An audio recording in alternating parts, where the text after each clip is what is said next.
রামপুর নামে এক গ্রামে মাধব ও তার স্ত্রী থাকত। মাধব অন্যের জমিতে লাঙল দিয়ে যা অর্থ পেত তাই দিয়েই তাদের সারা বছর কোনো মতে চলত। অত্যন্ত গরিব হলেও তাদের বিশেষ কোনো দুঃখ ছিল না।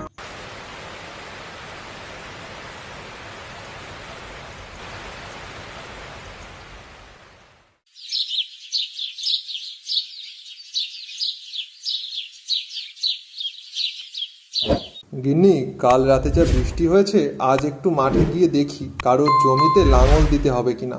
হ্যাঁ যাও, বর্ষার এই কটা মাসেই তো অন্যের মাঠে লাঙল দিয়ে যা রোজগার হয় তাই দিয়েই আমাদের সারাটা বছর চালাতে হয়।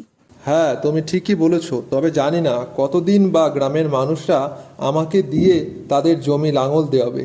কেন তুমি এমন বলছো কেন? এমন বলছি কি আর সাধে, এখন সবাই মাঠ চাষ করার জন্য ট্র্যাক্টরের ব্যবহার করছে, তাতে তাদের জমি চাষ করার সময় অনেক কম লাগছে, ফলে তাড়াতাড়ি তারা মাঠে ধানের চারা লাগাতে পারছে। ও, এই ব্যাপার। তাহলে তুমিও একটা ট্র্যাক্টর কিনে ফেলো, তাহলে তো সবাই তাদের জমি চাষ করার জন্য তোমাকেই ডাকবে। হাসালে গিন্নি, একটা ট্র্যাক্টরের দাম কত তা তুমি জানো? না, জানি না। অনেক দাম বুঝি? হ্যাঁ, অনেক দাম। হয়তো অত টাকা তুমি আমি আমাদের সারা জীবনেও দেখিনি। হ্যাঁ, বলো কি? তাহলে এর থেকে আমাদের বলদ দুটোই ভালো। হ্যাঁ হ্যাঁ, সে তো বটেই, শুধু ওদের দুবেলা খাওয়ালেই হবে। হ্যাঁ, তাহলে তুমি এবার মাঠের দিকে যাও। আর হ্যাঁ, যাওয়ার আগে বলদ দুটোকেও খেতে দিয়ে যেও। আমি এবার রান্না করতে যাই বরং। আচ্ছা ঠিক আছে গিন্নি, আমি আসি তাহলে।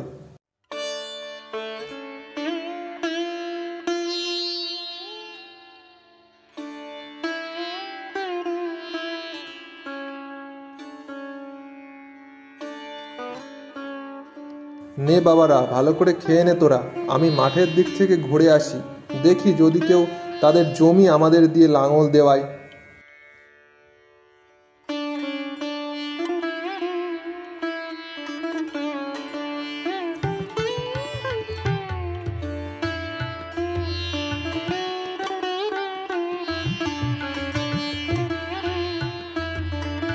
এই তো মাধুরা, আমি এখনই তোমার বাড়িতেই যাচ্ছিলাম। কেন, হঠাৎ আমার বাড়ি কেন? আরে, আমার জমিটা লাঙল দেওয়ার কথা তোমাকে বলার জন্য। ও, এ তো ভালো কথা। তা তোমার জমিটা তাহলে আমি আজই লাঙল দিয়ে দিচ্ছি। না না মাধবদা, আগে তুমি আমার জমিটা লাঙল দিয়ে নাও, তারপর ওরটা দিও। না না দাদা, আমি তোমাকে আগে বলেছি, তাই আমার জমিটাই আগে লাঙল দিতে হবে। মাধবদা, আমি ওর থেকে টাকা না হয় বেশি দেব তোমাকে, তুমি আগে আমার জমিটা চষে দাও। না না মাধবদা, তুমি চিন্তা করো না, আমি তোমাকে ওর থেকে বেশি টাকাই দেব। নাও নাও, এখন চলো তো, তোমার বাড়ি থেকে বলদ দুটো নিয়ে এসে আমার জমিটাতে লাঙল দিয়ে দাও। আচ্ছা আচ্ছা, ঠিক আছে, আমি তোমাদের দুজনের জমিতেই লাঙল দিয়ে দেব। এখন আর নিজেদের মধ্যে অত ঝগড়া করো না তো বাপু। ঠিক আছে দাদা, তুমি তাহলে ওর জমিটা লাঙল দেওয়ার পর আমার জমিটা লাঙল দিয়ে দিও।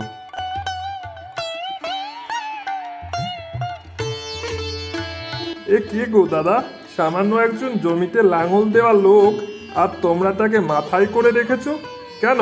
এই গ্রামে কি আর কেউ জমিতে লাঙল দেয় না? হ্যাঁ আছে তো, এত বড় গ্রামে ও ছাড়া আরও অনেকেই তো টাকা নিয়ে অন্যের জমিতে লাঙল দিয়ে দেয়, কিন্তু আমাদের এই মাধবদার মতো কেউ জমি চষতে পারে না। তার কাজ অসাধারণ, তার চাষ করা জমিতে ফসলও খুব ভালো ফলে, তাই তো সবাই তাকে দিয়েই জমিতে লাঙল দেওয়ায়। ও আচ্ছা, এই ব্যাপার। তা সে একটা জমি চাষ করতে কত অর্থ নেয়? তা সে যখন চাষটা খুব ভালোই করে, তাই তার কাজের মূল্য অন্যদের তুলনায় কিছু বেশি। ও, তাহলে অর্থও যখন বেশি খরচা হচ্ছে, আবার সময়ও যখন বেশি লাগছে, তার থেকে তো তোমরা তোমাদের জমি ট্র্যাক্টর দিয়েই চাষ করাতে পারো। ট্র্যাক্টর? সেটা কি? আরে ট্র্যাক্টর ট্র্যাক্টর, যা দিয়ে অল্প সময়ের মধ্যেই জমি চাষ হয়ে যায়। ও, ওই জমি চষা মেশিন? হ্যাঁ হ্যাঁ, দেখেছি তো। আমি পাশের গ্রামের এক আত্মীয়র বাড়িতে গিয়েছিলাম, তো ওই গ্রামে দেখেছি। তবে ওটা দিয়ে চাষ করতে শুনেছি অনেক খরচা হয়। খরচা হয়, তবে খুব একটা বেশি না। ও আচ্ছা, তবে এই গ্রামে তো তেমন মেশিন কারও নেই। তাহলে আর ও কথা ভেবে কি হবে? আর শুনেছি ওটার দাম নাকি অনেক।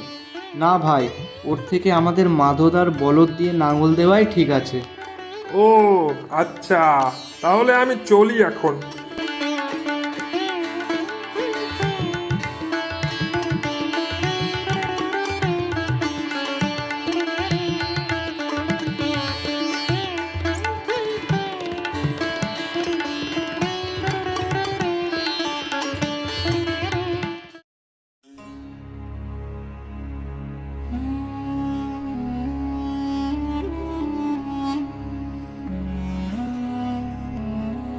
হিরে নিতাই, এত দেরি করে কাজে এলে হবে?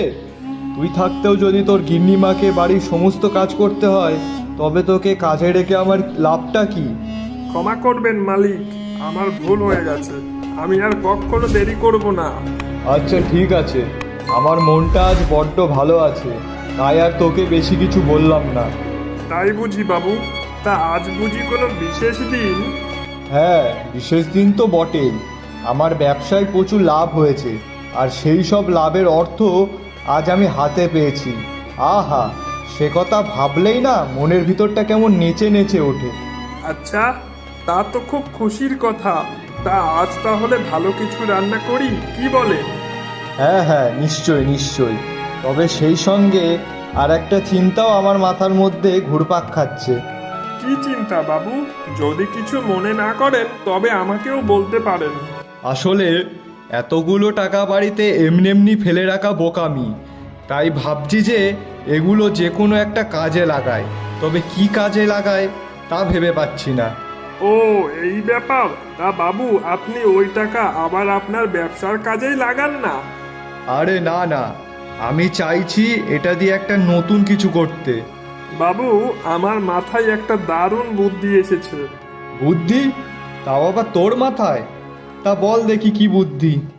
বলছি বাবু, এই টাকা দিয়ে একটা ট্র্যাক্টর কিনলে কেমন হয়? ট্র্যাক্টর? ট্র্যাক্টর কিনে কি করব? আরে বাবু, এই গ্রামে অনেকগুলো জমি আছে, তাই সবাইকে ওই জমি চাষও করাতে হয়। সবাই বলদ দিয়ে, যারা জমিতে লাঙল দেয় তাদের দিয়েই নিজেদের জমি চাষ করায়। তো এখন যদি আপনি একটা ট্র্যাক্টর কেনেন, তবে সকলে সেই ট্র্যাক্টর দিয়েই নিজের জমি চাষ করাবে। তা এতে পয়সা করি ভালো রোজগার হবে তো? হ্যাঁ হ্যাঁ মালিক, হবে। তবে আপনাকে খুব তাড়াতাড়ি ট্র্যাক্টর কিনতে হবে। সে ট্রাক্টর না হয় আমি আজই শহর থেকে কিনে আনছি, তবে এই দিকটা কিন্তু তোকেই সামলাতে হবে। হ্যাঁ হ্যাঁ বাবু, অবশ্যই। উপযুক্ত পারিশ্রমিক পেলে কেন সামলাবো না? আচ্ছা ঠিক আছে, তবে আমি আজই ট্র্যাক্টর কিনে আনছি।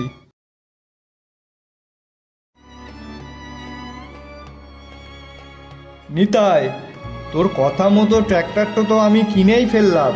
এবার তাহলে তুই ট্র্যাক্টরটা নিয়ে কাজ শুরু কর। হ্যাঁ হ্যাঁ, ঠিক আছে কর্তা। আমি আজই মাঠে গিয়ে কথা বলে আসছি, কার কার জমি চষতে হবে সব দেখে আসছি। আচ্ছা ঠিক আছে, তুই যা তাহলে। কিন্তু নিতাই, তুই তো ট্র্যাক্টর চালাতে জানিস না, তবে কে চালাবে ট্র্যাক্টর? আরে কর্তা, ও নিয়ে আপনি চিন্তা করবেন না। আমি গ্রামের একজনকে ট্র্যাক্টর চালানোর জন্য ঠিক করে রেখেছি। ও আগে অন্য গ্রামের ট্র্যাক্টর চালাতো। ও আচ্ছা আচ্ছা, ঠিক আছে, তুই তাহলে এখনই মাঠে চলে যা। ঠিক আছে কর্তা বাবু, আমি এলাম তবে এখন। কাজ ঠিক হয়ে গেলে ট্র্যাক্টরটা নিয়ে যাব, কেমন?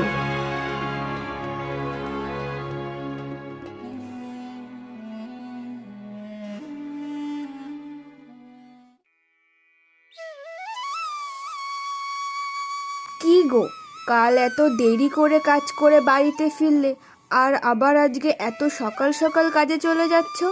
হ্যাঁ গিন্নি, কি আর করব বলো। আজ আবার একজনের জমিতে লাঙল দিতে হবে, যে সে সেই কাল থেকে বলে রেখেছে।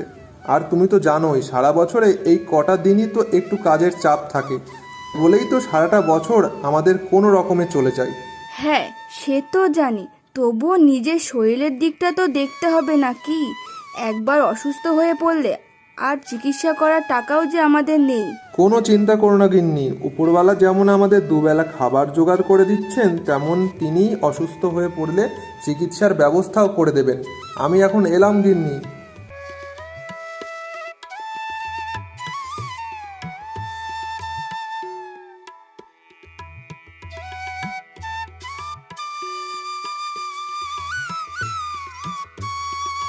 না না, তুমি যা অর্থ চাইছো সেই অর্থ দিয়ে আমি জমি চাষ করতে পারবো না।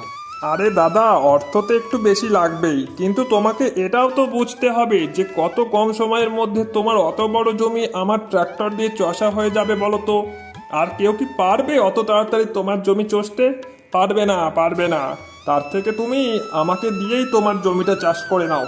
সে তো ঠিক আছে, কিন্তু তোমার অর্থের পরিমাণটা অনেক বেশি।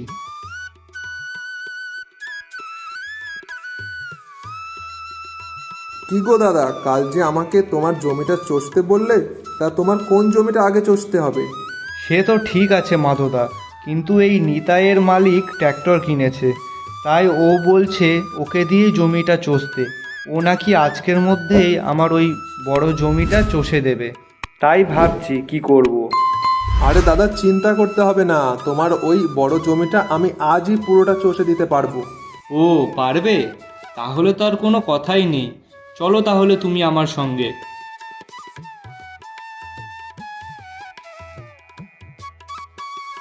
এই মাধো লোকটার জন্য একটুর জন্য আমার কাজটা হলো না। এবার আমি কর্তাবাবুকে কি বলবো? যাই, কর্তার বাড়িতে ফিরে গিয়ে সবটা জানাই।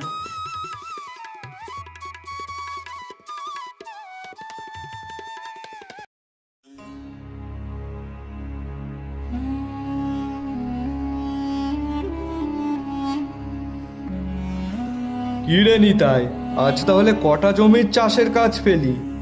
একটাও না। কি একটাও না মানে? তুই যে বলছিলি এই গ্রামে সবাই আমার ট্র্যাক্টর দিয়ে তাদের জমি চাষ করবে, তাহলে? হ্যাঁ মালিক, তাই তো করার কথা ছিল, কিন্তু কি কিন্তু কি? আপনার ট্রাক্টর দিয়ে সকলের জমি চাষ করানোর কথা ছিল, কিন্তু সবাই ওই মাধোকে দিয়েই তাদের জমি চাষ করাচ্ছে। কেন, তার কাছেও কি ট্র্যাক্টর আছে? তবে তুই যে বললি এই গ্রামে আর কোনো ট্র্যাক্টর নেই। হ্যাঁ, নেই তো। মাধো তো তার দুটো বলদ দিয়ে জমি চাষ করে। কি বলদ দিয়ে চাষ করে? আর লোকও ওকে দিয়েই চাষ করায়? হ্যাঁ মালিক, আর আমার মনে হয় যতদিন ও চাষ করবে ততদিন আর কেউ আমাদের ট্রাক্টর দিয়ে চাষ করাবে না। না না, এ হতে পারে না। আমার এত টাকা খরচা করে কেনা ট্র্যাক্টর এভাবে পড়ে থেকে থেকে নষ্ট হয়ে যেতে পারে না, কিছুতেই না। আমাদের কিছু একটা করতেই হবে। আপনি কি করবেন বলে ভাবছেন বাবু? যেভাবেই হোক আমাদের ওই মাধোর চাষ বন্ধ করতেই হবে। কিন্তু বাবু, সেটা কিভাবে করবেন? নিতাই, তোকে খুব গোপনে একটা কাজ করতে হবে। পারবি কি তুই? আর সেই কাজের কথা কেবল আমি আর তুই জানবো। কি করতে হবে বাবু? আমি পারবো, আপনি বলুন। আজ গভীর রাতে যখন সবাই ঘুমাবে, তুই তখন চুপি চুপি গিয়ে মাধোর বাড়ি থেকে ওর ওই বলদ দুটোকে চুরি করে আনবি। বাবু, চুরি করব? যদি কেউ ধরে ফেলে? আরে না না, কে ধরবে তোকে অত রাতে? তুই শুধু যাবি, চুপি চুপি বলদ দুটোকে নিয়ে আসবি। আর একটা কাজ করিস, বলদ দুটোকে রাত থাকতে থাকতেই পাশের কোনো গ্রামে নিয়ে গিয়ে বিক্রি করে দিস। বিক্রি করে যা অর্থ পাবি সবটাই তুই নিস। কি এবার পারবি তো? সব অর্থ আমিই নেব? ঠিক আছে, ঠিক আছে মালিক, এবার আমি ঠিক পারবো।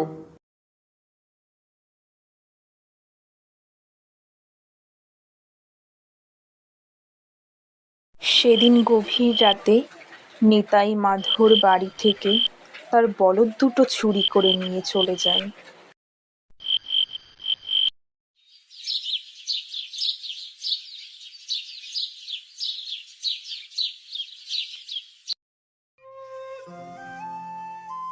মানুষটার বড্ড খাটাখাটনি হয়ে যাচ্ছে। থাক, আর একটু ঘুমাক। আমি বরং বাইরে গিয়ে বলদ দুটোকে খেতে দিয়ে আসি।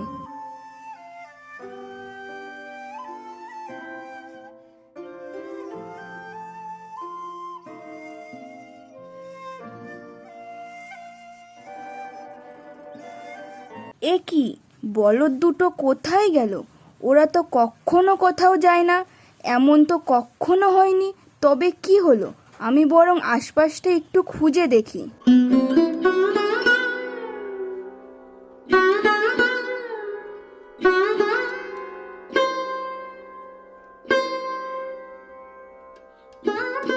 কি গো গিন্নি, আজ এত বেলা হয়ে গেল আর তুমি আমাকে ডাকলে না? আর এখানেই বা কি করছো? এ কি, আমার বলদ দুটো কোথায় গেল? ওগো, বলদ দুটোকে তো খুঁজে পাচ্ছি না গো। সে কি, কে নিয়ে গেল? নিশ্চয়ই কেউ চুরি করে নিয়ে গেছে। হায় হায়, এ আমাদের কি সর্বনাশ হয়ে গেল। এরপর কয়েকদিন কেটে গেল। এখন গ্রামের সব জমি নিতাই তার ট্রাক্টর দিয়েই চষে, আর ওদিকে মাধবদের কোনো মতে সংসার চলে। কি গো, এভাবে চলতে থাকলে যে আমাদের এরপর না খেয়ে মরতে হবে। কি আর করা যাবে গিন্নি, এই গ্রামে তেমন কোনো কাজ নেই। এতদিন ধরে তো অনেক জায়গাতেই কাজের চেষ্টা করলাম, কিন্তু সেই সব কাজ 2-1 দিনের বেশি যে হয় না। আর তাতে কয় টাকাই বা উপার্জন হয় বলো? তুমি কোনো একটা ভালো কাজের সন্ধান করো, প্রয়োজনে অন্য গ্রামে যাও কাজের খোঁজে। তা তুমি ঠিকই বলেছ গিন্নি, আমিও তাই ভাবছিলাম। ঠিক আছে, আমি তবে আজই আমাদের পাশের গ্রামে যাই একবার, দেখি যদি কোনো কাজ পাওয়া যায়। হ্যাঁ, তুমি বরং তাই যাও। ঠিক আছে গিন্নি, আমি এলাম তাহলে।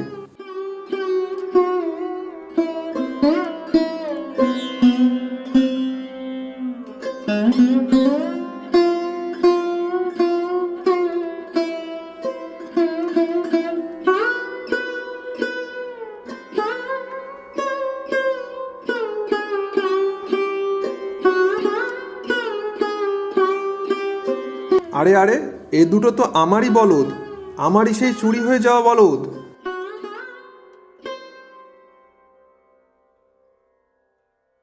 এই যে, কে আপনি? আর আপনি আমার বলদের পাশে দাঁড়িয়ে কি করছেন? কি মতলব আপনার? কি বলছেন আপনি? এগুলো তো আমার বলদ। আহা, মামার বাড়ির আবদার। এই দুটো নাকি ওনার বলদ। আমি অর্থ দিয়ে হাট থেকে কিনে আনলাম, আর বলদ দুটো নাকি ওনার হয়ে গেল। বাহ! কি বলছেন? কিনেছেন মানে? এই বলদ দুটো আমার বাড়ি থেকে চুরি হয়ে গিয়েছিল। চুরি হয়েছিল মানে? আপনি কি বলতে চাইছেন? আপনি কি আমাকে চোর বলছেন? না না, আমি আপনাকে চোর বলতে যাব কেন? তবে আমার মনে হয় চোর এই বলদ দুটো আমার বাড়ি থেকে চুরি করে আপনার কাছে বিক্রি করেছে। চুরি করেছে কিনা অত জানি না, আমি টাকা দিয়ে এই বলদ দুটো কিনেছি। তাই যদি আপনার এটা মনে হয় এই দুটো আপনার বলদ, তাহলে আপনি আমাকে আমার টাকা দিয়ে আপনার বলদ নিয়ে যান। কিন্তু আমার কাছে তো টাকা নেই। টাকা নেই তো আমিও বলদ দিতে পারবো না। দেখুন দাদা, এমন করবেন না। আপনি কার থেকে এই বলদ কিনেছেন? আপনি তাকে চেনেন? চিনি বলতে শুধু এইটুকু জানি যে ওই লোক পাশের গ্রামের একজন বড় লোকের বাড়িতে কাজ করে। পাশের গ্রাম মানে তো আমাদের গ্রাম। আমাদের গ্রামে তো ওই একজনই বড় লোক আছে। তবে কি? আচ্ছা দাদা, আপনি তাকে দেখলে চিনতে পারবেন কি? হ্যাঁ হ্যাঁ, অবশ্যই চিনতে পারবো। ঠিক আছে, তবে আপনি দয়া করে একটু আমার সঙ্গে আমার গ্রামে চলুন। ঠিক আছে, আপনি যখন এতটা সমস্যাতে পড়েছেন, চলুন তাহলে।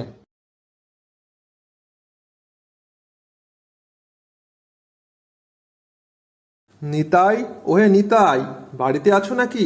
একটু বাইরে এসো। এটি তো তোমরা এখানে?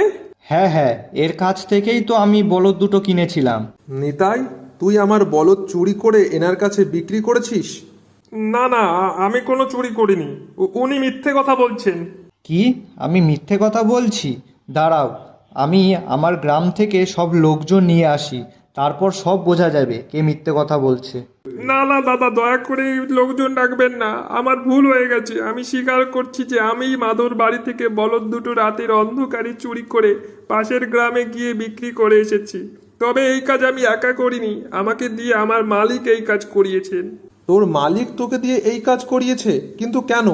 আমি তো তার কোনো ক্ষতি করিনি কখনো। তোমার ওই বলদ দিয়ে মাছ চাষ করার জন্য কেউ আর আমার মালিকের ট্র্যাক্টর দিয়ে তাদের জমি চাষ করাচ্ছিল না, তাই তো তিনি আমাকে দিয়ে এই কাজ করিয়েছেন। তাই বুঝি? চল তাহলে আমার সঙ্গে তোর কর্তার বাড়িতে।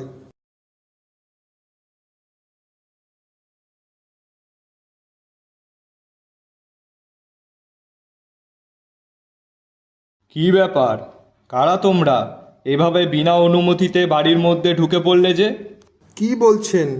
আরে আমাকে চিনতে পারছেন না? আমি মাধব। আরে ওই যে যার বলদ দুটো আপনি চুরি করিয়েছিলেন। কি আবল তাবল কথা বলছো তুমি? আরে আমি চুরি করতে যাবই বা কেন? আমি চাইলেই এরকম বলদ আরও 10টা কিনতে পারি। খামোখা চুরি করতে যাব কেন? তাহলে আপনি চুরি করাননি বলছেন? আরে বলছি তো আমি চুরি করিনি।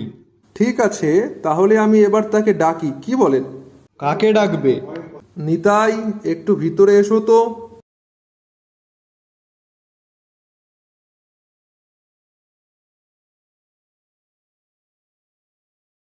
নিতাই, তুই এদের সঙ্গে কি করছিস?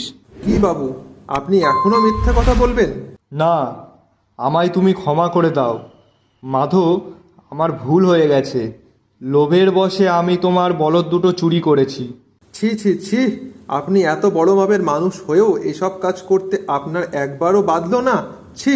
এই যে দাদা, ওই বলদ এনার, তাই এনাকে আমি সেগুলো দিয়ে দিচ্ছি, কিন্তু আমার টাকাটা কে দেবে? আপনার কোনো চিন্তা নেই, আপনার সব টাকা আমি দিয়ে দেব। আর আমি আপনাদের সবার কাছে ক্ষমা চাইছি, এমন ভুল আমার আর কখনো হবে না।